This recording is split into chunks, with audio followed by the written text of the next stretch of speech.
everyone, I'm Jamo, and today it's time for another film and TV show food review.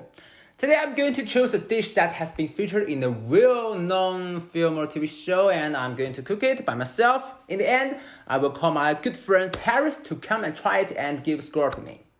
So, let me start by choosing a dish to replicate.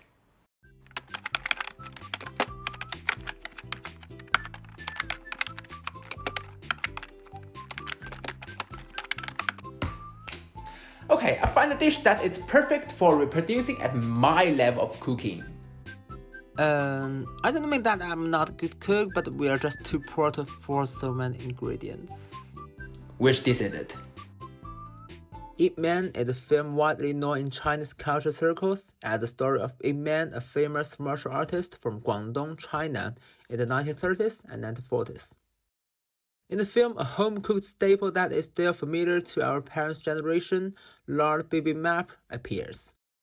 In the 1970s and 1980s, before China ushered in its rapid development, eating meat was not a common occurrence for many families, especially the poorer rural families. My dad lived through such times when they could only have a meal of meat during the Chinese New Year festivals, and the lack of access to fat and oils had given the older generation a psychological airing for greedy food. The pig, which the Chinese are the best at raising, is usually rich in fat, providing the occasional comfort and pleasure at the Chinese table during the hard times. The Chinese like to use pork to make lard, the most common cooking oil in ancient China before the advent of vegetable oil extraction. In addition to being used for cooking, lard was used to satisfy the fat cravings of poor people who consumed it directly. Thus, lard on rice was a delicacy enjoyed by my parents on festive occasions and often evokes precious memories of the hard time for today's affluent society. Okay, today I'm also going to experience what food is like in life of poverty that I haven't experienced. So, let's go. I went to buy some materials for the meal. Pork fat, ginger, high white wine, green onions, and I'm sorry, this is for chubby foods. The next thing to do is to cut the ingredients that can be cut into small pieces or segments, which will make it easier to create a gourmet food.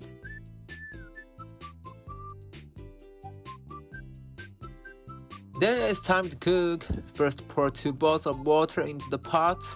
Add the spring onion, high white wine, and ginger. This is to blanch the pork and remove the smell. When the pork fat is cooked and no longer smells, remove it and set it aside.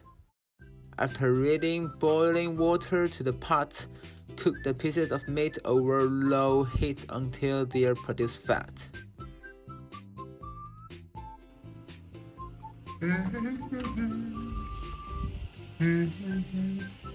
Wow.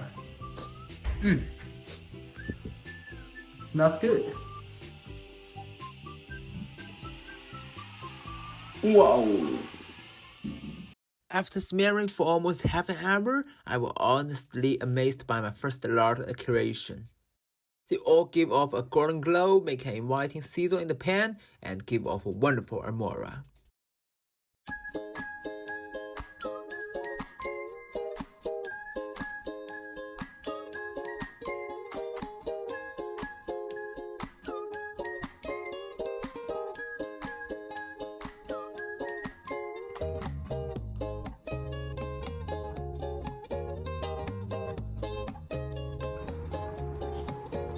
Yeah,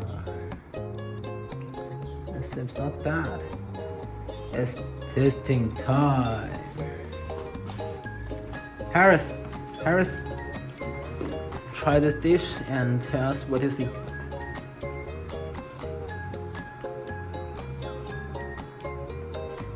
味道一入口呢，是猪油的香味儿，配合着油炸的那种肉香，然后再加上米饭呢，就是有一种非常有层次的感觉。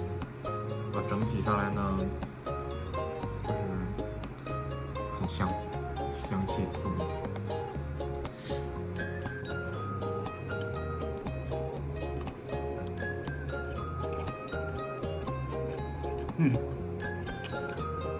刚刚可以。我觉得太油了，有点。可能你老一辈人他没油水，他没有油水，所以说要吃着就香。咱们吃的太油了。